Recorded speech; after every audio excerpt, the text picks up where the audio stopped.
आज आपको एक ऐसी कहानी के बारे में बताने जा रहे हैं हम जो सुनकर शायद आपके भी दिल में दर्द बैठ जाए।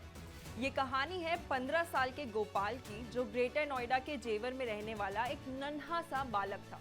गोपाल जो अपनी जिंदगी बिल्कुल वैसे जी रहा था जैसे एक 15 साल के बालक को जीनी चाहिए। नए दोस्त बनाकर उनके साथ उठना बैठना, खेलने जाना, पढ़ाई करना और खुश मिजाज रहना।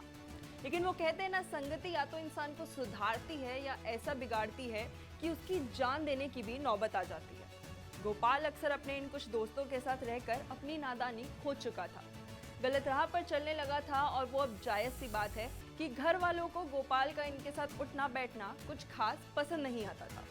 बस इसी गुस्से में एक दिन गोपाल की दादी ने लड़कों को गांव के चौराहे या सार्वजनिक स्थान पर बहुत बुरी तरह डांटा और फटकार लगाई कि वो उनके नाबालिग पोते को बिगाड़ रहे हैं और उसकी जिंदगी खराब कर रहे हैं। और ये डांट उन लड़कों के सर पर कुछ ऐसी चढ़ी कि उन्होंने गोपाल के ऊपर गुस्सा निकालने की ठान ली।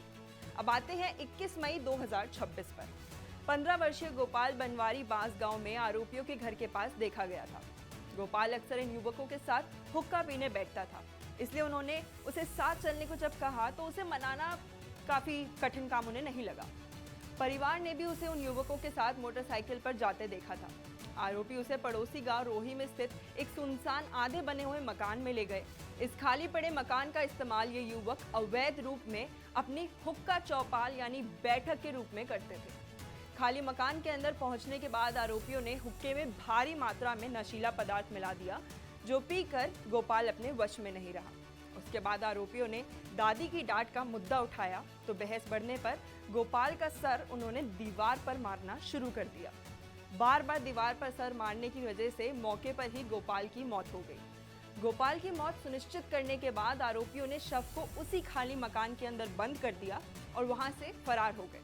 जब गोपाल रात तक घर नहीं लौटा तो परिवार वाले चिंतित होकर रिपोर्ट दर्ज कराने गए, जिसके 2 दिन बाद 23 मई को उसका शव बरामद हुआ। 21 मई को गायब होने के बाद पुलिस और परिजन लगातार गोपाल को ढूंढ रहे थे। 23 मई की सुबह पड़ोसी गांव रोही में स्थित एक सुनसान आधे बने मकान में बंद कमरे से बेहद दुर्गंध आने लग गई। इसके बाद ग्रामीण और पुलिस उस कमरे की तरफ पहुंचे। जब कमरे को खोला तो अंदर 15 साल का गोपाल जमीन पर पड़ा हुआ था। उसकी हालत इतनी खराब थी कि फर्श पर हर जगह खून फैला हुआ था जो सूख चुका था। ये देखकर सबके रोंगटे खड़े हो गए। मां और परिजनों ने आरोप लगाया कि आरोपियों ने उसके साथ क्रूरता की थी। उनका दावा था कि गोपाल की एक आंख निकाल ली गई थी, उसकी जीभ काट दी गई थी और उसके चेहरे व शरीर पर तेजाब यानी कि एसिड डाला गया था। हालांकि पुलिस का बयान ये है कि आधिकारिक पोस्टमार्टम रिपोर्ट के अनुसार गोपाल की मौत का मुख्य कारण सिर पर लगी गंभीर चोट की वजह से था। पुलिस ने बताया कि आरोपियों ने उसका सिर बार बार दीवार पर फटका था, जिससे उसका स्कल फ्रैक्चर हो गया था। पुलिस ने तेजाब डालने या अंग काटने के दावों पर और स्पष्ट किया कि अत्यधिक गर्मी के कारण 2 दिनों तक शव बंद कमरे में पड़ा था, जिससे बॉडी डिकम्पोज होने लगी थी।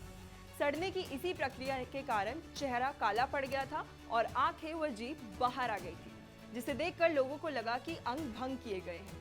वह मिलने के तुरंत बाद गुस्साए ग्रामीणों ने विप्र समाज के लोगों ने शव सड़क पर रखकर तकरीबन 4 घंटे तक जाम लगाया, जिसके बाद इलाके में भारी पुलिस बल तैनात करना पड़ा था। ब्राह्मण समाज, राष्ट्रीय विप्र एकता और स्थानीय संगठनों ने इस हत्याकांड के विरोध में हापुड़ और ग्रेटर नोएडा में बड़े स्तर पर प्रदर्शन किए।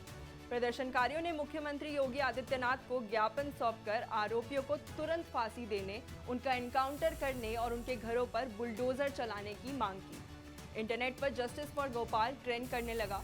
जब उत्तर प्रदेश के मुख्यमंत्री ब्रजेश पाठक ने पीड़ित परिवार को सख्त कार्रवाई का भरोसा दिया, तब जाकर परिजनों ने शव का अंतिम संस्कार करने की अनुमति दी।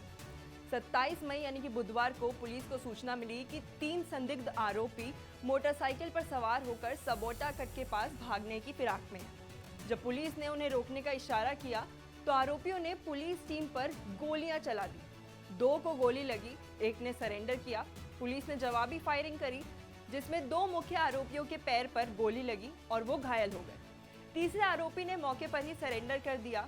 पुलिस ने उनके पास से घटना के इस्तेमाल की गई मोटरसाइकिल, अवैध तमंचा और कारतूस बरामद किए।